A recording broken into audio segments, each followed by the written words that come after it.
Eleanor Gray sat by the window of her small cottage on the edge of the English countryside, where autumn leaves fell like whispers of time. The hills outside were gold and amber, fading into mist. At 72, she had grown accustomed to silence, the kind that filled the corners of her heart and hummed softly in the ticking of the old clock her husband once loved. Every morning, she brewed her tea just as she always had, 1 spoon of sugar, a slice of lemon, and a swirl that reminded her of simpler years. There was dignity in routine, she believed. Pride, even. The world outside had changed, neighbors replaced by strangers, laughter replaced by the distant hum of passing cars, but Eleanor remained steadfast. People called her the proud lady of Greendale. Children whispered stories about her, that she'd once been a great dancer, or that she had tea with the Queen, or that she'd buried a chest of gold beneath her roses.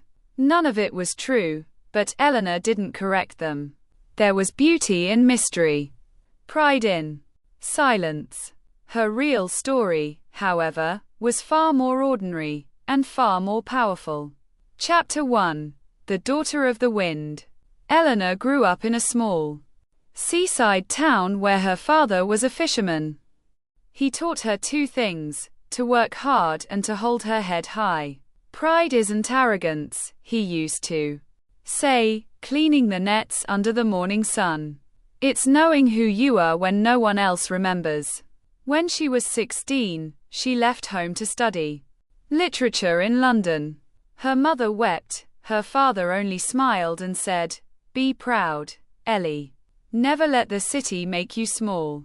Those words stayed with her through every heartbreak, every rejection letter, every lonely night in her tiny flat. When others mocked her accent or her country dresses, she simply smiled and kept reading. Pride, after all, was quieter than anger. Years passed. Eleanor became a teacher, then a headmistress. She wore her hair in a neat bun, kept her classroom spotless, and taught generations of children how to dream. Read, she would tell them, because stories remind us who we are. She married a kind man named William Gray, a war veteran who limped slightly but danced beautifully. They built a life of quiet grace, a small house, a garden full of lavender, and laughter that echoed through the years.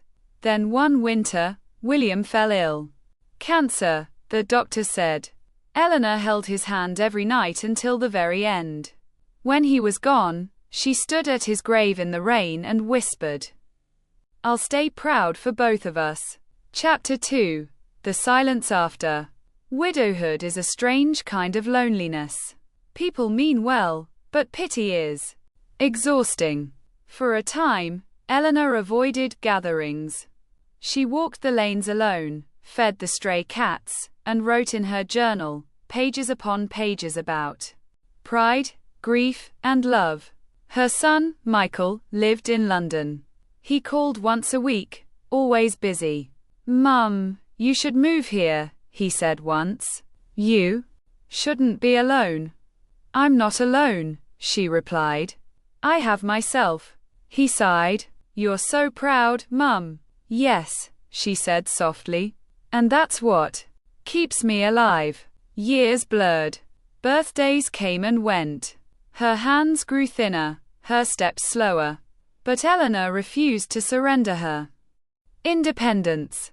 She cooked, tended her roses, and helped the local library by reading stories to children every Sunday. They loved her voice, warm, calm, full of something unspoken. One day, a little girl named Lucy asked, "Miss Eleanor, why do you always tell happy stories when you look so sad?" Eleanor smiled. "Because sadness doesn't have to win, dear. Pride means smiling even when it hurts." Chapter 3. The Letter. It was a grey morning when Eleanor received a letter with her name written in careful handwriting. The sender was unknown. Inside was a photograph, her classroom, from 50 years ago. Beneath it, A note. Greater than, Dear Mrs. Gray. You once told me that I could be anything I wanted if I believed I was worthy. I'm now the head teacher of the same school you built. You changed my life. Thank you for teaching me pride, not arrogance.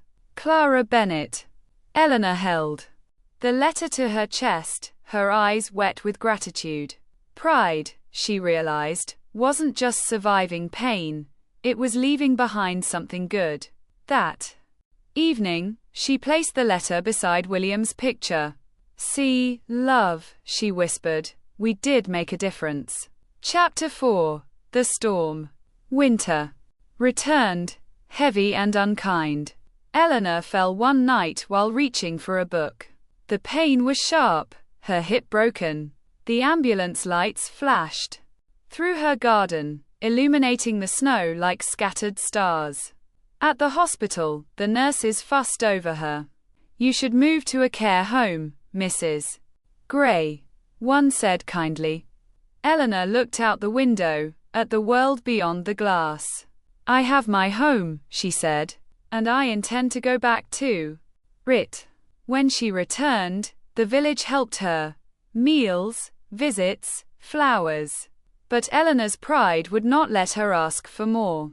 She learned to walk. Again, slowly, with a cane.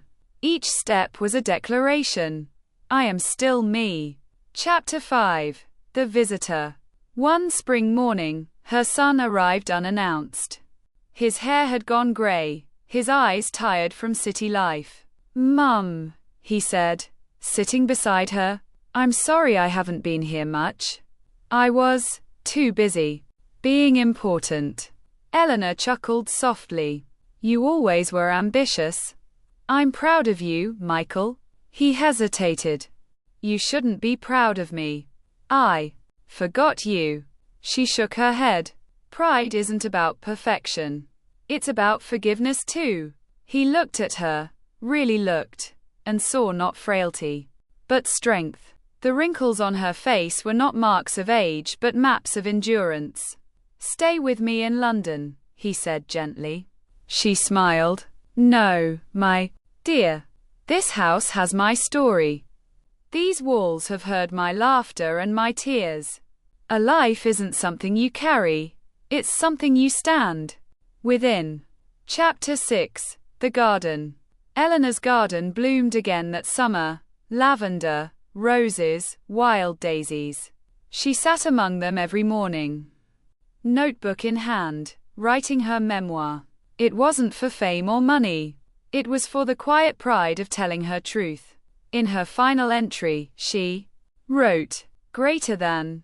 If I've learned anything, it's that pride is not the absence of pain, it's the courage to walk through it with your head high. The world will forget your name, but it will remember your kindness. That evening, she watched the sunset bleed across the sky. For the first time in years, she felt William beside her. The wind rustled through the lavender, almost like a whisper. You did well, Ellie. Tears rolled down her cheeks, not of sorrow but peace. Epilogue. The pride that remained. When Eleanor Gray passed away, the whole village came to her funeral. The church was filled with her students, neighbors, and even strangers who had once heard her speak at the library. Her son stood at the pulpit, holding her final manuscript. His voice trembled as he read her words. Greater than. Be proud of what you survive, not just what you achieve. The world measures success in gold, but true pride lives in the quiet heart that keeps beating through every storm. The congregation was silent, save for a few muffled sobs. Outside, the wind swept through the garden where her ashes would rest, carrying the scent of lavender across the hills. Children still whispered stories about her, the proud lady of Greendale who smiled through storms, who taught them to hold their heads high, and who proved that pride was not vanity, but grace. Years later, Clara Bennett, now the head teacher, had Eleanor's final line engraved on a plaque at the school gate. Greater than. Be proud. always. For pride is the soul's quiet light. And so, in the hearts of everyone she touched, Eleanor Gray lived on, not as a myth, not as a mystery, but as a testament to what it means to live with dignity, love, and unbreakable pride.